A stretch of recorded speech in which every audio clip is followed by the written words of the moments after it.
Hello from the official starting line of the Iditarod and the Fur Rondy dog sled sprint races.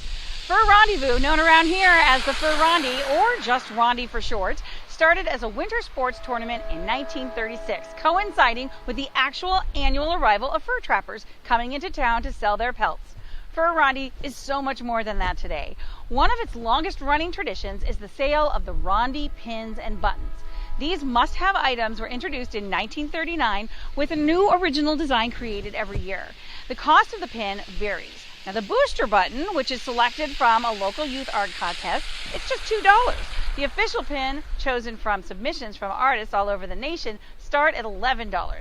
Now you may not choose to buy a pin, but then you put yourself at risk of being arrested by Kiwanis Club's Rondy Keystone Kop, who, not coincidentally, also sell these pins and buttons at every major Rondy event as a fundraiser for local kids' nonprofit organizations.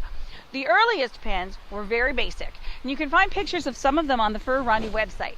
Many past pins are highly valuable collector's items worth a lot of money. The 1950 pin was valued at $3,800 in 2018. You can find collector's pins on eBay, at the Alaska Mint on 4th and E, and at the official Fur Rondy store right behind me here on 4th Avenue and D. There's also a pin swap scheduled for February 21st at the Anchorage Moose Lodge on Arctic Boulevard, so you can go and check them out down there. This year's pins and buttons are the easy ones to find. They're sold on furrondy.net website. And that website also lists the other places where you can pick one up in person, like the store behind me. So buy yourself a pin or a button, support the Rondy and the Kiwanis Club, and keep yourself out of jail. It's a win-win-win.